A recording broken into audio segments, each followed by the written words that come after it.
사도행전 16장 26절입니다. 이에 호련히 큰 지진이 나서 옥토가 움직이고 문이 곧 다 열리며 모든 사람의 메인 것이 다 벗어진지라. 간수가 자다가 깨어 옥문들이 열린 것을 보고 죄수들이 도망한 줄 생각하고 검을 빼어 자결하려 하거늘 바울이 크게 소리질러 가로되 네 몸을 상하지 말라. 우리가 다 여기 있노라 하니 간수가 등불을 달라고 하며 뛰어 들어가 무서워 떨며 바울과 실로 앞에 부복하고 저희를 데리고 나가 가로되 선생들아 내가 어떻게 하여야 구원을 얻으리까 하거늘 가로되 주 예수를 믿으라. 그리하면 너와 네 집이 구원을 얻으리라 하고 주의 말씀을 그 사람과 그 집에 있는 모든 사람에게 전하더라. 밤 그 시에 간수가 저희를 데려다가 그 맞은 자리를 시키고 자기와 그 권석에 다 세례를 받은 후 저희를 데리고 자기 집에 올라가서 음식을 차려주고 저와 온 집이 하나님을 믿었으므로 크게 기뻐하니라. 34절 말씀까지 공독했습니다. 네, 사도행전 16장에 이 구원에 관한 초대가 우리가 생각하고 예상하는 것과 다른 분위기 속에서 제시되는 것을 보고 우리가 지금 지난주에 이어서 구원에 대하여 좀 더 깊이 생각해 보려고 합니다. 우리가 보통 예수를 믿어 구원을 얻는다라든가 기독교 복음에 관한 핵심을 전할 때에 복을 받는다, 기쁨을 얻는다, 형통케 된다라는 적극적인 제안을 많이 합니다마는 성경은 오히려 구원을 제시할 때는 언제나 부정적인 분위기 속에서 구원을 제시합니다. 오늘 우리가 사도행전에서 보는 바와 같이 이 절망에 직면한 상태에서 구원이 제시되든가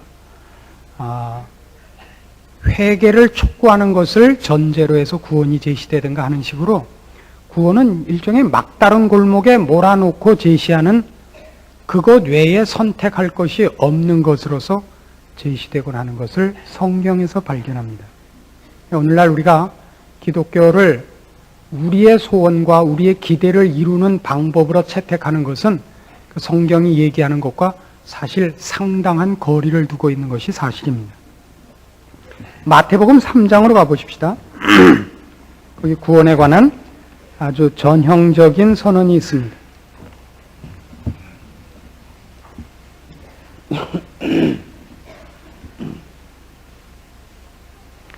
마태복음 3장 1절입니다. 그때 세례 요한이 이르러 유대 광야에서 전파하여 가로되 회개하라 천국이 가까웠느니라 하였으니 저는 선지자 이사야로 말씀하신 자라 일렀으되 광야에 외치는 자의 소리가 있어 가로되 너희는 주의 길을 예비하라 그의 첩경을 평탄케 하라 하였느니라. 세례 요한은 예수님의 앞길을 예비하는 자로 예수님 앞서서 등장을 합니다. 우리 모두를 주님 앞에 세우기 위하여 그 길을 예비하고 그 마음을 예비하는 자로, 말라기 선지서에 기록된 대로 하자면 그 아비의 마음을 자녀에게로, 그 자녀의 마음을 아비에게로 돌이키게 하기 위한 자로 등장을 합니다. 그가 우리를 주를 만나게 하기 위한 준비 작업으로서 요구하는 것은 회개입니다. 회개라는 것은 지금 가고 있는 길을 180도 방향을 바꿔서 가는 것을 말합니다. 뉘우치고 돌이켜 지금까지 왔던 길을 반대 방향으로 가는 겁니다. 그러니까 말하자면 회개라는 말 속에는 지금까지 걷고 있는 방향과 목표와 가치 어느 것도 하나 주를 만나고 구원을 얻는 데 있어서 공유할 수 있는 것이 없다는 뜻이 됩니다. 제가 동쪽으로 가고 있는데 북쪽으로 가자고 제안을 하면 거기서 90도만 방향을 바꿔서 가면 됩니다만은 동쪽으로 가고 있는데 서쪽으로 가야 된다 그러면 여태껏 왔던 것만큼 손해입니다. 그렇죠? 회개란 그런 식의 요구입니다. 너희가 여지껏 걸어왔고 했던 것이 몽땅 헛된 것 정도가 아니라 꼭 정반대로 온 길이라는 뜻입니다. 그러니까 구원이라는 말을 제시하는 데 있어서 언제나 회개라는 말이 등장을 하는 것을 우리는 눈여겨봐야 됩니다. 7절부터 더 계속해서 봅니다. 마태복음 3장 7절입니다. 요한이 많은 바리새인과 사두개인이 세례 베푸는 데 오는 것을 보고 이르되 독사의 자식들아, 누가 너희를 가르쳐 임박한 진노를 피하라 하더냐. 그러므로 회개에 합당한 열매를 맺고 속으로 아브라함이 우리 조상이라고 생각지 말라. 내가 너희에게 이르노니 하나님이 능히 이 돌들로도 아브라함의 자손이 되게 하시리라. 이미 도끼가 나무 뿌리에 놓였으니 좋은 열매 맺지 아니하는 나무마다 찌고 불에 던지우리라. 그렇습니다. 회개해서 좋은 열매를 맺어야 됩니다. 그래서 이 구절만 놓고 보면 오해의 소지가 좀 있습니다. 좋은 열매를 맺어야 된다는 데서 여러분 다 동의하실 겁니다. 맞죠? 예수 믿고 착하게 살아야 됩니다. 그러나 성경이 얘기하는 좋은 열매라는 건 그런 뜻이 아닙니다. 지금 이 세례 요한이 구원에 관한 선포를 하고 있는 이 3장 1절에서 10절에 이르는 이 내용은 우리가 생각하는 것과 얼마나 근본적으로 다른 것인지 모릅니다. 보통 이런 구절을 놓고 오해하게 되는 가장 큰 이유는 우리가 기독교를 포함한 모든 종교에 대해서 인간이 갖고 있는 본성적인 공통된 어떤 편견이 있기 때문일 겁니다. 그 편견은 뭐냐 하면 범신론입니다. 인간이 갖는 종교에 관한 편견은 공통되게 범신론입니다. 범신론이라는 건 유일신과 다르죠. 신이 여럿 있다는 것인데 그런 정도의 뜻이 아니고 범신론이라는 건 인간 자신을 신이라고 믿는 겁니다. 여러분은 안 그렇다고 생각하실지 모르지만 인간을 신이라고 믿는다는 것은 우리가 뭐 하나님같이 기적을 베풀 수 있고 앞날을 알 수 있다는 차원에서의 신이 아니라 인간에게 가능성이 있다고 믿는 것을 범신론이라 합니다. 인간이 어떤 지경, 어떤 높은 경지라도 갈 수 있다고 믿는 것. 대표되는 종교가 뭐죠? 불교죠, 불교. 돌을 닦는 종교는 다 범신론입니다. 돌을 왜 닦느냐 하면 인간이 무엇을 몰라서 깨우치지 못해서 못 가고 있다고 믿는 거거든요. 그럼 깨우치기만 하면 어떤 경지든지 간다 이겁니다. 해탈할 수 있다고 보고 초월의 경지에 갈 수 있다고 보는 겁니다. 모든 기독교를 제외한 모든 종교가 갖는 공통된 사상입니다. 이걸 범신론이라 합니다. 기독교는 지금 그런 차원에서 좋은 열매를 맺어라 이렇게 얘기하지 않습니다. 이미 도끼가 나무 뿌리에 놓였으니 좋은 열매 맺지 아니하는 나무마다 찌고 불에 던지우리라. 회개하라를 촉구하면서 하는 얘기입니다. 이게 무슨 뜻인가 하는 것을 그러면 좋은 열매 맺는 싸움이 아니라면 뭔가 봅시다. 마태복음 7장으로 갑니다.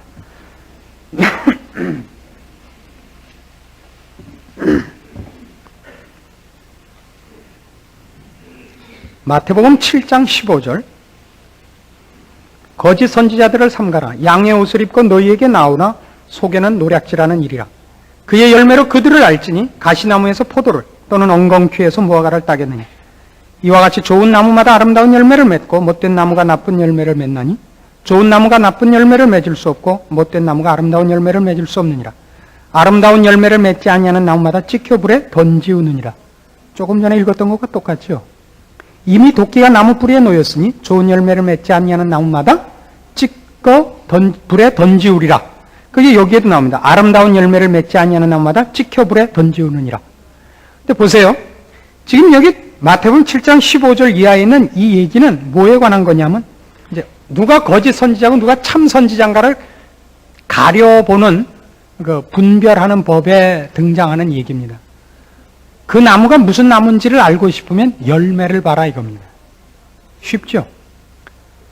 여러분 배나무하고 사과나무하고 뭐가 다른지 아십니까? 뻔하죠. 배나무는 배가 달리고 사과나무는 사과가 달립니다. 그걸 뭘 그렇게 또 눈을 감고 명상해 자면서. 그러니까 봄에 가면 우리가 모르죠. 열매가 아직 안 달렸을 때는 모르지만 가을에 가면 누구나 압니다. 그렇죠. 감 달렸으면 감나무죠. 그 세상에 그거보다 쉬운 게 어디 있어요. 수박 달렸으면 수박나무죠. 그렇잖아요.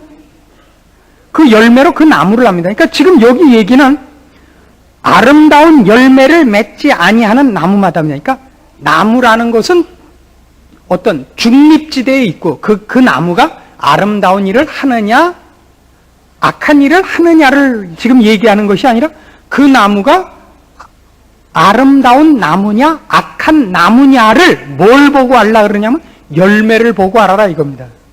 그러니까 지금 세례 요한이 이미 도끼가 나무 뿌리에 놓였으니 아름다운 열매 맺지 아니하는 나무마다 지켜 불에 던지우리라 하는 것은 이제부터 너희가 착하게 살아라가 아니라 너희는 아름다운 열매를 맺지 않는 나무, 즉 너희는 악한 나무들이니라. 그러니까 회개해라 이런 얘기입니다. 다시요? 이건 분명히 하고 지나가야 됩니다. 여러분, 그 예수를 믿는다는 것을 착한 일을 하는 일이라고 생각하면 안 됩니다. 예수 믿고 착하게 사는 것이라고 생각하시지 말아주십시오. 구원은 선하게 살기를 욕망하고 복받기를 소원하는 사람들에게 제시된 답안지가 아닙니다. 성경이 구원을 언제나 회개라는 차원에서 절망이라는 벽을 뚫고서만 구원이 제시되는 이유가 여기에 있는 겁니다. 성경은 우리가 누군가를 지적하고 싶은 겁니다. 너희는 아름다운 열매를 맺을 수 없는 나무다 이겁니다. 우리는 다 악한 나무다라는 지적입니다. 그래서 너희는 회개하고 돌이켜야 된답니다.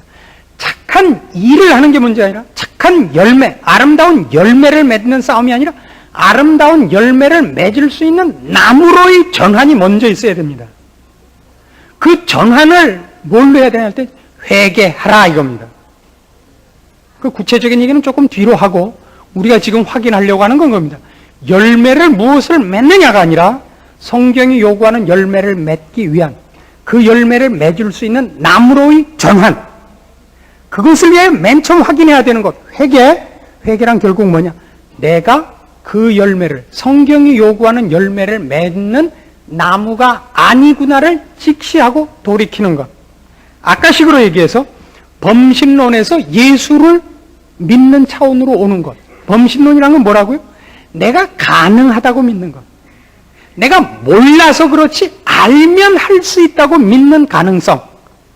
휴머니즘이라고 합니다. 인본주의라고 합니다. 여기서 돌이켜서 우리는 할 수 없구나, 내가 죄인이구나를 자인하는 것을 회개라 그럽니다. 이런 거하고 다릅니다. 내가 잘못했습니다, 이제 회개하고 앞으로는 잘하겠습니다. 이게 회개가 아닙니다.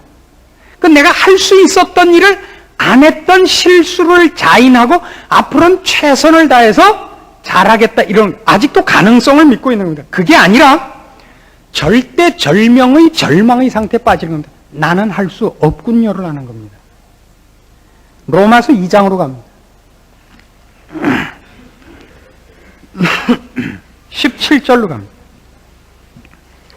유대인이라 칭하는 네가 율법을 의지하며 하나님을 자랑하며 율법의 교훈을 받아 하나님의 뜻을 알고 지극히 선한 것을 좋게 여기며 네가 율법에 있는 지식과 진리의 규모를 가진 자로서 소경의 길을 인도하는 자요 어두움에 있는 자의 빛이요 어리석은 자의 훈도요 어린아이의 선생이라고 스스로 믿으니 그러면 다른 사람을 가르치는 네가 네 자신을 가르치지 아니하느냐? 도적질 말라 반포하는 네가 도적질하느냐? 간음하지 말라 하는 네가 간음하느냐? 우상을 가증히 여기는 네가 신사물건을 도적질하느냐? 율법을 자랑하는 네가 율법을 범함으로 하나님을 욕되게 하느냐? 기록된 바와 같이 하나님의 이름이 너희로 인하여 이방인 중에서 모독을 받는도다. 이게 무슨 얘기예요? 로마서는 바로 이 얘기. 우리가 왜 회개해야 되는가를 객관적으로 이제 논증하는 책입니다. 이방인들은 하나님이 누군지 아예 몰랐고 율법도 없었고 그래서 아예 몰라서 잘못했습니다. 그럼 유대인들은 이방인들에 비해서는 하나님을 알 수 있었죠. 하나님이 친히 나타나셨고 그들에게 간섭했습니다. 하나님이 무엇을 좋아하고 무엇을 싫어하는가를 분명히 그들에게 보이는 법칙으로 준 것이 율법입니다. 근데 율법 갖고 뭐 했다고요? 율법 갖고 지키지는 않더라고요. 율법을 아는 것이 잘하는 것이 아니라 율법을 지켜야 잘하는 거죠. 그렇지 않습니까? 근데 율법을 가진 그들이 지키지 않더라 이겁니다. 다시 말하자면 구약 성경 전체가 우리에게 무엇을 증명하고 싶으냐 하면 인간이라는 것이 어떻게 자기의 가능성을 믿고 하나님을 배신하며 하나님이 요구하는 것을 지키지 않는, 이런 말 하는 걸 용서하십시오, 후레 자식인가 하는 것을 증명하는 겁니다. 구약 성경 전부가 그거죠. 하나님께서 이스라엘 백성을 얼마나 특별 취급했습니까? 저들은 홍해를 가르고 건너온 족속이요, 만나를 먹은 족속이요, 반석에서 물을 먹은 족속이요, 구름기둥 불기둥으로 인도함을 받았으며, 그렇죠? 필요하다면 하나님이 이 백성을 위하여 지진을 내시기도 하고 지나가는 해도 붙잡아 두셨던 국가입니다. 그러나 저들이 저지른 죄는 이방인들이 저지른 죄보다 더하면 더했지 덜하지 않았었습니다. 그래서 이것을 로마서 7장에서 사도 바울은 개인적으로는 이렇게 고백을 합니다.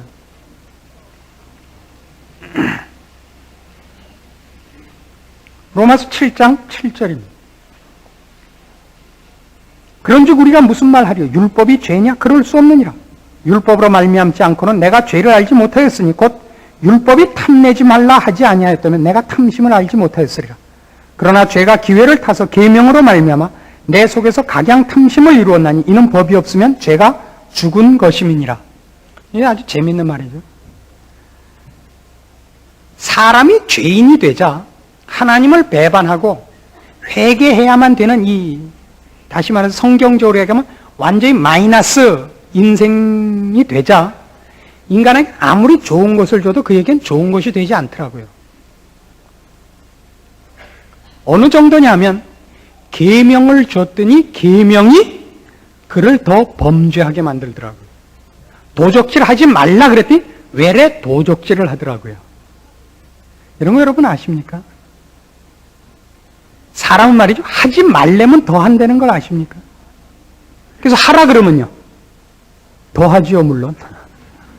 하지 말래도 하는데 하라면 왜 안 하겠습니까?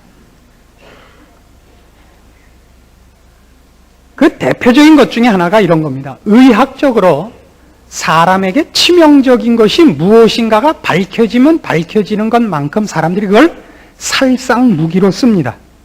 그렇죠?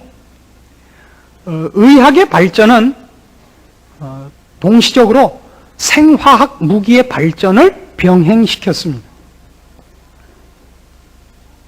사람이 무엇을 좋아하는가를 아는 것으로 세상은 인간을 완전히 노예화시켰죠. 사람이 무엇을 좋아하는가? 쾌락을 좋아한다는 것 때문에 세상은 쾌락만 약속하면 우리가 영혼을 팔아먹는다는 걸 너무나 잘 압니다. 잘난 척하는 것과 사람 앞에 박수 받는 것을 제일 좋아한다는 걸 알기 때문에 그걸 믿기로 해서 여러분 자녀와 여러분의 영혼을 지옥이 다 삼켜버렸습니다. 우리는 우리의 자녀가 서울대학만 들어갈 수 있다면 지옥을 가도 좋다고 생각하기에 이르렀습니다. 그리고 우리가 사는 동안에 이웃에 있는 사람들 앞에서 내가 내 자존심을 만족시킬 수만 있다면 죽은 다음엔 지옥 맨 아랫구덩이에 들어가도 좋다. 이런 결심을 하게끔 만들고 있습니다. 그리고 그걸 이기는 사람은 별로 없습니다. 그렇죠? 여러분들은 여러분이 필요한 옷보다 더 비싼 것을 입고 여러분들이 필요한 돈보다 더 많은 돈을 요구하고 삽니다. 왜 그렇죠? 여러분 주변에 있는 사람을 깔아뭉개야 속이 시원한 소가지들을 갖고 있기 때문입니다. 우리는 예외 없이 죄인입니다. 그것이 성경이 하는 얘기입니다. 더 구체적으로 하면 이런 것들입니다. 기독교 학자들은 성교육을 반대합니다. 그래서 왜 성교육을 반대하느냐 하면 성교육을 시키는 것은 그릇된 호기심을 막고 비정상적인 길로 나가는 아이들을 선도하기 위하여 성교육이 필요하다 그럽니다. 천만의 말씀입니다. 그걸 가르치면 그들은 훨씬 더 많이 성적인 죄를 지을 가능성과 접할 기회를 갖게 될 뿐입니다. 가능하면 늦게 알수록 좋습니다. 여러분 자녀들을 놀 땐 놀고 공부할 땐 공부하자 그거를 분리시켜서 해본 적 있습니까? 놀면 그 후유증이 10일을 가고 공부하면 그 후유증은 1초도 안 갑니다. 그죠? 사람이란 건 그렇게 선하지 않고 사람은 그렇게 의지력이 강하지도 않습니다. 그런데 더 재미있는 것은 15절로 가보십시오. 나의 행하는 것을 내가 알지 못하니 곧 원하는 이것은 행하지 아니하고 도리어 미워하는 그것을 함이라. 만일 내가 원치 아니하는 그것을 하면 내가 이로 율법에 선한 것을 시인하노니 이제는 이것을 행하는 자가 내가 아니요 내 속에 거하는 죄니라. 내 속 곧 내 육신에 선한 것이 거하지 아니하는 줄 아노니 원함은 내게 있으나 선을 행하는 것은 없노라. 내가 원하는 바 선은 하지 아니하고 도리어 원치 아니하는 바 악은 행하는도다. 만일 내가 원치 아니하는 그것을 하면 이를 행하는 자가 내가 아니요 내 속에 거하는 죄니라. 그러므로 내가 한 법을 깨달았노니 곧 선을 행하기 원하는 나에게 악이 함께 있는 것이로다. 내 속사람으로는 하나님의 법을 즐거워하되 내 지체 속에서 한 다른 법이 내 마음의 법과 싸워 내 지체 속에 있는 죄의 법 아래로 나를 사로잡아오는 것을 보는도다. 오호라 나는 곤고한 사람이로다. 이 사망의 몸에서 누가 나를 건져내려. 이건 무슨 얘기를 하죠? 사람이 선과 악을 자기 마음대로 선택할 능력도 없더라 이겁니다. 인간은 끊임없이 자기를 주인으로 섬기고 자기 멋대로 할 뿐만 아니라 그 멋대로 한다고 하는 자기 생각이 죄의 노예더라고요. 선한 일과 악한 일 중에 둘이 경쟁을 해서 선한 것이 이겨본 예가 역사상 없습니다. 우리의 생애도 그렇습니다. 인간의 생애 속에 선과 악이 싸워서 갈등을 안 일으키는 적도 없지만 일으켜서 선이 이기는 적이 없습니다. 예수를 믿지 않는 하는 말입니다. 물론 여러분은 이렇게 대답할 수 있습니다. 그러나 스님들도 선하게 삽디다. 그렇게 얘기할 수 있습니다. 제가 얘기하는 선은 자기 자랑이 아닌 것을 얘기합니다. 자기 치장이 아닌 것을 얘기합니다. 하나님 편에 서고 자기가 누군가를 직시하는 선을 말합니다. 우리가 신앙생활을 하면서 가장 놀라는 것은 뭐냐 하면 신앙생활을 정당히 하려면 세상과 주변이 우리를 놓아두지 않는다는 사실입니다. 근데 신앙생활을 조금만 변형시켜서 하면 주변에서 굉장히 박수를 보냅니다. 그게 어떤 차이가 있느냐 하면 그 신앙생활을 자기 치장으로 할 때는 세상은 절대 그 사람을 욕하거나 방해하지 않습니다. 근데 그 신앙이 나는 보잘것없는 죄인입니다라고 죽고 주님이 드러나기 시작하면 세상은 이를 갈고 와서 죽이려고 듭니다. 아십니까? 그래서 우리가 선을 행하고 의를 행하는 것이 자기 치장일 때는, 즉 스님들 같이 살 때는 세상은 우리를 방해하지 않습니다. 여러분의 신앙도 마찬가지입니다. 그 신앙이 여러분이 잘난 것을 증명하는 신앙일 때는 사탄은 여러분을 방해하지 않고 이웃 사람들도 여러분을 방해하지 않습니다. 왜요? 여러분 잘난 척하는 게 우습기 때문입니다. 그건 별것 아니기 때문입니다. 그러나 거기 주님이 드러나기 시작하면 모든 인간이 뭘 직면하게 되냐면 주님 앞에 선 죄인의 자기 모습을 직시하게 되고 절망의 벽 앞에 다 꼬꾸러지게 됩니다. 그래서 마치 못생긴 사람이 불을 끄라고 하듯이 거울을 깨듯이 여러분이 정당하게 신앙생활을 하여 자신을 죽이고 십자가를 앞세우면 모든 사람이 사자같이 덤벼들어서 여러분을 갈기갈기 찢어놓을 것입니다. 그런 신앙생활을 하시는 분이 있습니다. 말하자면 성경이 우리에게 구원을 얘기할 때 회개를 촉구하는 것, 절망을 얘기하는 것 전부 무엇 때문에 하느냐면 우리가 누군가를 직시하게 하고 싶기 때문입니다. 하나님 앞에서의 나를 확인시키고 싶기 때문에 성경은 우리에게 절망을 들이댑니다. 나를 확인케 하고 주님을 만나게 하기 위해서 성경은 언제나 회개라는 단어로 절망이라는 분위기로서 우리를 몰아갑니다. 그래서 신자의 절망은 환경과 조건의 절망이 아닙니다. 환경과 조건에 대한 절망이 아니라 인간 자체에 대한 절망이어야 됩니다. 그러니까 신앙적으로 이런 신앙은 아닙니다. 주여 힘을 주소서, 형통케 하소서, 내가 주를 위하여 열심히 있나이다, 나를 들어 쓰소서, 이건 아닙니다. 그렇게 쓰이는 일이 있습니다. 일에 따라서. 그러나 근본적으로 성경은 언제나 이것부터 하는 겁니다. 주여 나를 불쌍히 여기소서입니다. 나를 이대로 방치하시고 하나님이 나를 외면하시면 저는 형벌밖에 받을 것이 없고 저는 무가치할 뿐만 아니라 저는 악한 것밖에 생산할 수 없습니다. 저를 제 생각과 제 손아귀에 놔두지 마옵소서라는 구걸이 있어야 된다고요. 구걸이. 주여 저를 불쌍히 여기소서가 있어야 된다고. 그게 없으면 꽝입니다. 어떤 여인이 주님께 와서 어떤 요구를 했습니다. 내 자식이 지금 병들어 있는데 와서 고쳐주십시오. 주님께서 이렇게 꾸짖었습니다. 쥐들이 먹을 밥상에 있는 것을 개에게 던져주는 것이 합당치 않다. 그 여자가 뭐라 그랬죠? 주여 올소이다마는 개들도 주인 밥상에서 떨어지는 것으로 먹고 삽니다. 그게 왜 칭찬을 받았는지 아십니까? 주여 저를 어떻게 괄세하셔도 좋습니다. 그러나 생명과 진리와 구원과 모든 행복이 주로부터만 나오지 다른 아무 곳에도 없습니다. 그러니까 제가 개가 돼도 좋고 지렁이가 돼도 좋은데 개도 지렁이도 제 주인 밥상으로부터만 받는 겁니다. 주로부터만 나옵니다. 저는 주를 놓을 수 없습니다. 거기가 그가 칭찬을 받은 대목입니다. 여러분 그런 게 있습니까? 오늘날 기독교계의 가장 큰 병은 뭐냐 하면 내가 주장하고 내가 모든 것을 정하고 있고 하나님은 완전히 내 비서가 되어 있는 것이죠. 내가 하고 싶은 게 있습니다. 그걸 형통케 하고 드러나게 하고 더 크게 하기 위한 것으로만 하나님의 힘이 필요합니다.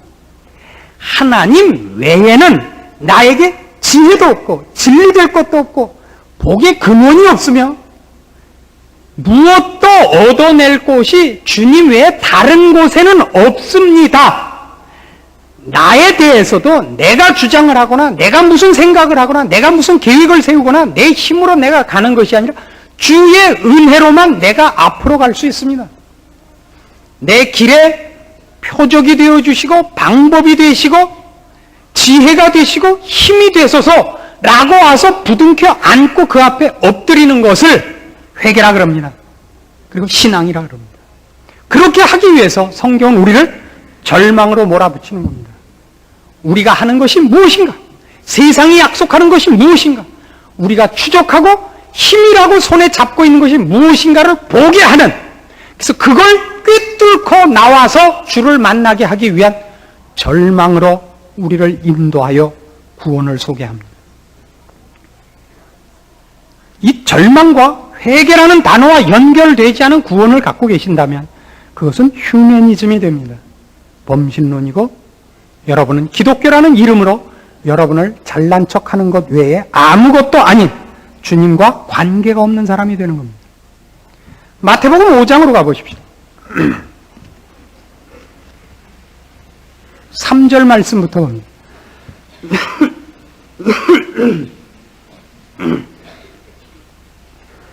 마태복음 5장 3절입니다.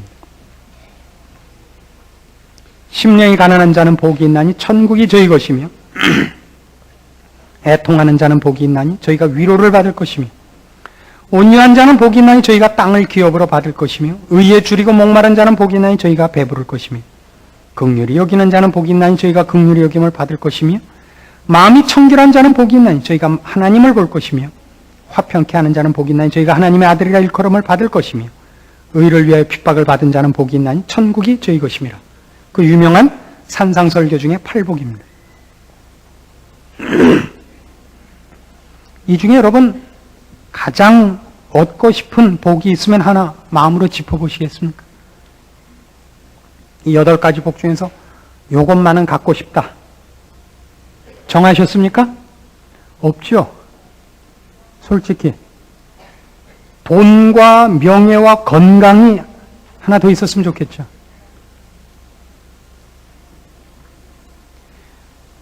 이 마태복음 5장, 6장, 7장에 걸친 산상설교는 주님께서 우리 보고 어떻게 살아야 된다를 가르치고 있는 것입니다. 그 어떻게 살아야 된다, 신자란 이래야 된다라는 말 속에 무엇과 우리가 비교를 해야 되는 중요한 내용이 있느냐 하면 자연인이 생각하는 인생관, 가치관과 주님께서 선언하신 신자의 신자된 모습과 얼마나 근본적인 차이가 있는가 하는 것을 대조해 보셔야 됩니다.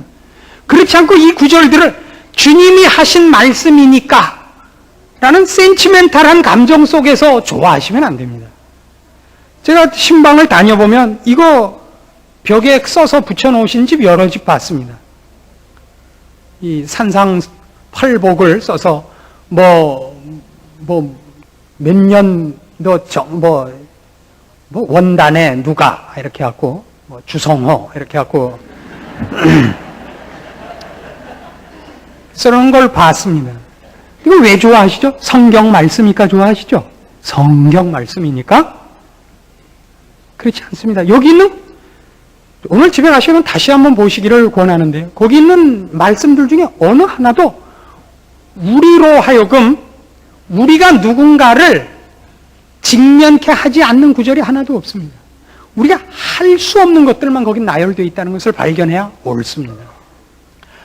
우리가 할 수 없는 것들입니다. 제일 하기 싫은 것도 아닙니다. 왜 하기 싫은 것도 아니냐 그러면 그런 건 하리라고 꿈도 꾼 적이 없기 때문에 싫은 것 목록에도 올라온 적이 없는 것들만 여기 있습니다. 이런 것만 있거든요. 오른편 뺨을 때리거든 왼편 뺨을 대라. 오른편 뺨을 때리면 눈가를 뽑아놓죠. 어딜? 안 그래요? 억지로 오리를 가자 그러면 심리도 같이 가라. 그리고 뼈도 못 추리게 두들겨 패서 다음부터는 쓸데없는 말 못하게 해라. 그렇잖아요? 우리가 보통 알고 있는 휴머니즘과는 전혀 다릅니다. 인간의 자기 보호 본능, 자기 합리화, 자기 주장, 그리고 자기 확인과는 꼭 반대되는 것.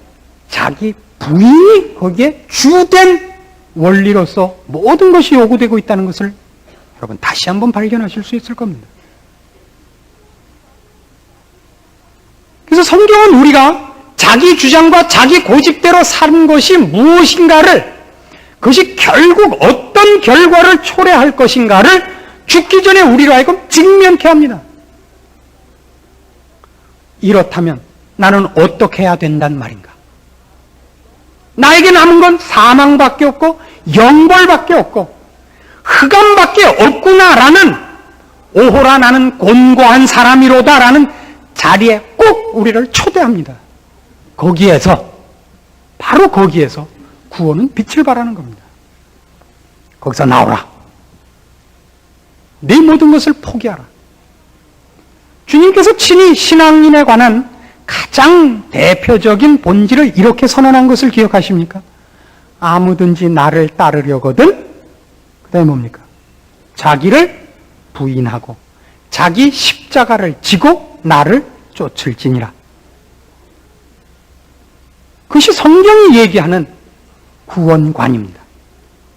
신앙관입니다. 우리가 왜 절망과 만나야 되며 회개라는 것으로만 이 자리에 들어서는가를 성경이 그렇게 설명을 합니다. 그리고 그것 아닌 신앙이라면 그건 범신론입니다. 하나님을 믿는 것이 아니라 자기를 믿는 것입니다. 여러분의 신앙이 더 많이 능력과 재주를 찾는 것이 아니라 자기를 치는 것으로, 주님 앞에 엎드리는 모습을 만드는 것으로 여러분의 마음이 더 갈급해져야 됩니다. 그래서 애통하며 의에 줄이고 목마르며 더 많이 주 앞에 나와 구걸하는 형태가 되는 것, 그 마음이 여러분을 부여잡는 것, 주께서 나에게 찾아오사 나에게 좋은 말씀을 하시며 영원한 약속을 주시며 나를 보장하시기 전에는 저는 쉴 수 없습니다 라는 차원으로 돌아가지 않는다면 성경이 얘기하는 구원과는 관계가 없는 것입니다. 그래서 기독교 신앙, 우리가 믿는 바, 우리가 약속받은 바 구원들은 복된 것입니다. 모든 절망한 이들, 진자들, 실패한 자들에게 이것이 복음이 되는 것입니다. 여러분들이 지금 갖고 있는 자랑거리들보다 근심거리들과 낭패했다고 생각하는 것들이 오히려 여러분에게 좋은 것임을 아십시오. 그것을 고쳐서 자랑거리로 만들려고 그러지 말고 그 절망과 그 실패가 여러분을 주 앞에 인도하게 하여 주님을 앞세워 이제는 여러분으로 말미암는 인생이 아니라 주님께서 여러분을 대신하여 사는 생애, 다시 말해서 신앙인으로서의 생애, 구원을 받은 신자로서의 생애를 영위하시고 그 속에 들어있는 승리와 기쁨을 누리시기를 권합니다. 기도하십시다. 하나님 아버지 은혜를 감사합니다. 우리를 이 자리에까지 인도하셨고 주를 알게 하셨나이다. 우리가 우리를 의지하지 않고 주를 의지한다고 선언하고 이 자리에 모였나이다. 아직도 우리가 우리를 붙잡고 있는 것 있으면 다 놓게 하시고 주님이 우리를 붙잡게 하시고 또한 우리가 주를 붙잡게 하자. 이제는 우리의 자랑은 주님만 되게 하시고 우리의 존재도 주께서 내 안에서 사는 것이 되게만 하여 주시옵소서. 우리에게 실패가 이제는 없고 절망이 없을 것을 인정하는 것은 주 안에는 모든 것이 가능하며 모든 것이 복되며 모든 것이 형통할 것이기 때문입니다. 내 욕심과 내 뜻이 이루어지는 것이 아니라 주의 소원과 뜻이 이루어질 것이며 그것이 나에게 복될 것을 믿습니다. 순종하는 마음과 믿음 위에 선 신앙으로 주를 의지한 우리의 인생을 살아 주 안에서 우리의 여생이 충성되게 하시고 쓸모있게 하시고 주 앞에 기억되게 하시옵소서. 예수님의 이름으로 기도합니다. 아멘.